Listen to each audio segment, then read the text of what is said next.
Does a mid-level veteran make sense for the Seattle Seahawks to add at the cornerback position?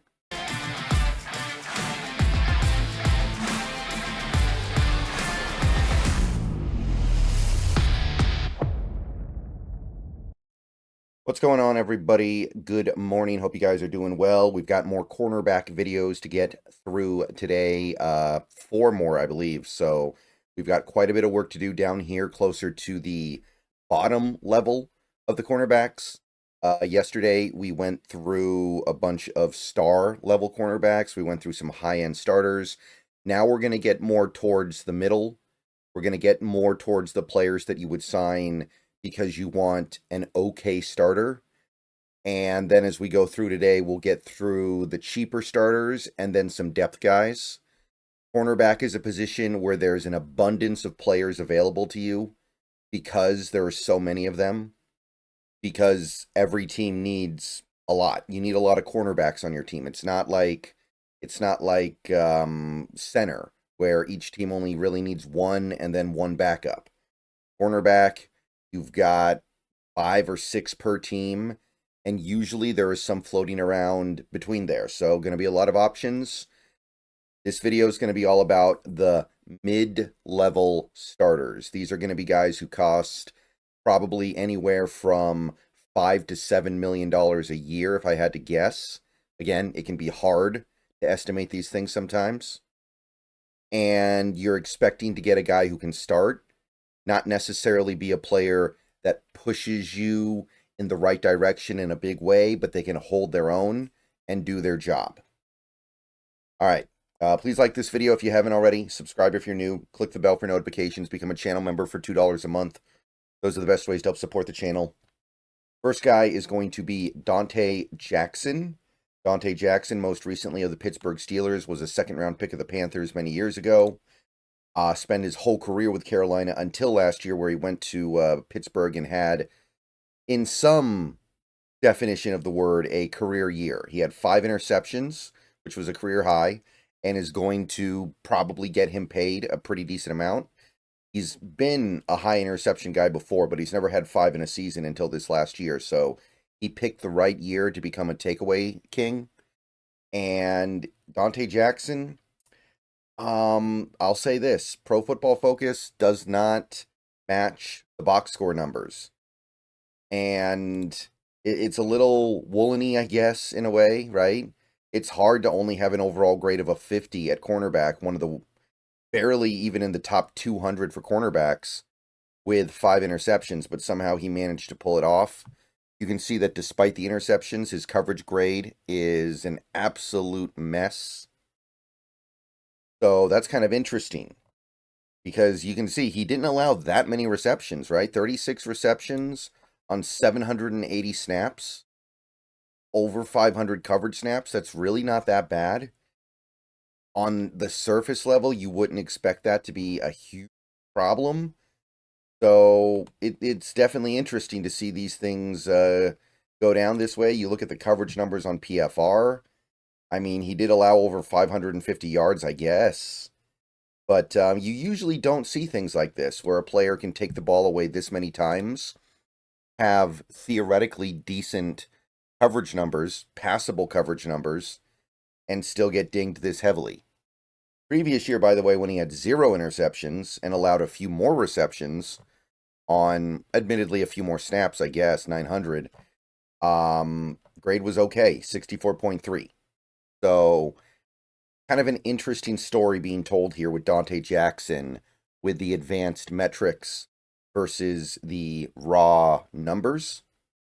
Botrack does not have a market value page for him, but it's hard for me to believe he's not going to get paid a decent amount, given the fact that he just had a 5 interception season for a pretty good Steelers defense. 1 year, $6 million was his contract with the Steelers. I imagine he can get multi-year this offseason. He's about to turn 30 in November, so age is becoming a little bit of a concern, but I think that 3 years, $20 million is within the realm of possibility. 2 years, $12 million, 2 years, $13 million, something like that, if I had to guess. It's hard, but you're getting some conflicting bits of data here, right? You're getting some competing data with Dante Jackson. So it wouldn't shock me if it was way more or I guess way less. I don't really think it's going to be way less because of the interception count being so unimpeachable, but that one we're going to need some time to pull apart. We're going to need some time to debate that, more time than we have allotted to us in a video like this. Okay, next guy is Elijah Molden of Washington, the Huskies, right? Former Washington Husky. Another DB coming out of that program from that era, the Jimmy Lake era. Coming off that rookie deal with the Titans. Now, or excuse me. No, excuse me. Came off the rookie deal with the Titans, spent a year with the Chargers, and now he's out there. Coming off a pretty good year with the Chargers, by the way. 3 interceptions, played in 15 games after availability was a little bit of a concern coming off those initial 3 years. So this is typically a slot cornerback, by the way. Keep that in mind. But Elijah Molden should be getting some money this offseason after a pretty nice 2024. PFF, they liked him a lot. 75.6. He plays a decent amount of safety as well. That's another thing to keep in mind here as we take a look at him. So he can be a little tricky to evaluate compared to other players, but you are getting some multi-way value with Elijah Molden. He can play that nickel corner, and I think that that's probably his main role on most teams, especially this one, with the way our safety depth is. But, yeah, pretty good season. Go to the year before, by the way, not so great. 56. This was the last year with the Titans. So probably a little bit of a product of the environment with the Chargers having that elite defense backing him up. Spotrac puts it all through the wash and says 3 years, 18.7 million. That's 6.2 million per year. So that would be probably mid-level starting money. As of right now, that would be 30th among all cornerbacks. Remember that there are going to be some contracts signed in the coming offseason that probably push that down a little bit. So that would be a player that starts and a player that plays pretty well. Not necessarily somebody who, again, pushes you over the top from where you were. But he's coming into his prime, theoretically. He turns 27 in January. He just turned 26. So his best year should be ahead of him. A multi-year deal makes good sense. I don't know if the Seahawks should be interested, but somebody should be. Good player. Next guy's a tricky one. This guy's had a great career, Super Bowl champion, All-Pro, Pro Bowler, Defensive Player of the Year. He's done great things in this league. Stephon Gilmore, former top 10 overall pick. Been in the league a long time. But he's going to turn 35 right about when the season starts. So you're pushing it now. Now, availability has not been a problem. He's missed a total of 3 games combined over the last 3 years. He did miss basically all of 2021, but since then, he's been a reliable piece of whatever defense he finds him on. He basically takes a 1-year deal every offseason ever since he left New England, Carolina, Indianapolis, Dallas, Minnesota. But he's been grinding out respectable performances despite his old age. So when is the cliff going to come? When is it going to hit? When is he going to become a player that isn't really a viable starter anymore? It could come any minute now. 35 years old. You don't find a lot of cornerbacks playing at a high level there. So Stephon Gilmore, Pro Football Focus will tell you that last year he was above average, played a good season, still a solid all-around player. They like his run defense a lot. He did allow a lot of catches.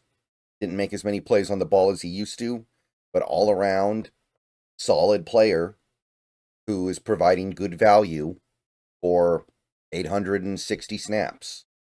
Year before that with the Cowboys, they thought he was really good. They loved him. 74.4. Now, on that Cowboys defense, he was part of an elite squad, and there was a lot of stuff going on around Stephon Gilmore that was really good, right? Guys like Micah Parsons, guys like that would be a big breakout year for Deron Bland. They had a lot of great players up front, like Odigizua had a breakout year that year.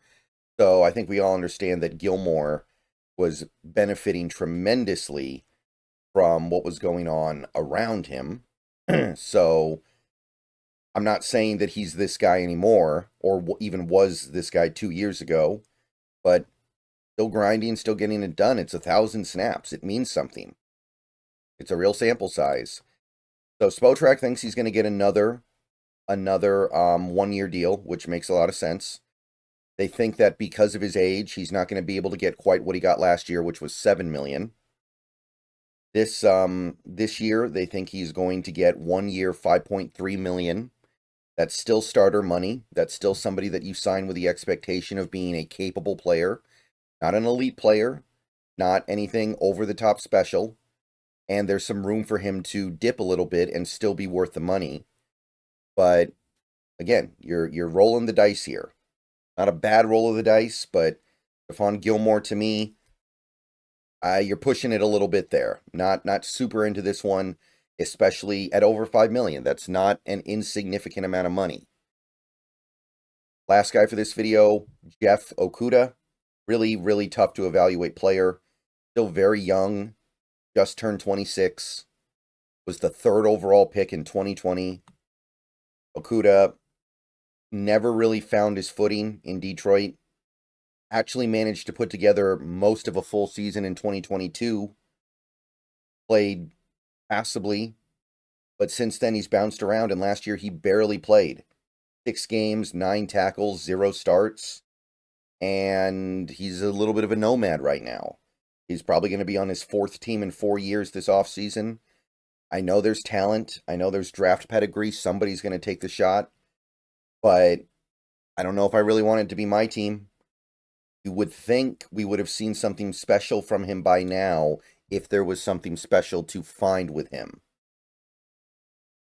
Pro Football Focus, I know it's a small sample size. They thought he was one of the worst players in the league last year. I'm not going to freak out about this. It's only 78 snaps, but it's a bad score. The year before that, they thought he was bad again, 50.5. That's far more snaps, by the way. That's 600 snaps. If he was good, I don't think you'd see something like this. Pro Football Focus is capable of missing. I don't think they typically miss like this. They miss a little bit. This would be, if they're underestimating a player that is good to this degree, then that is a big blind spot. And I think they're capable of having those big blind spots. I don't know how often it happens at the cornerback position, though. I think it more happens at safety, and I think it more happens at linebacker.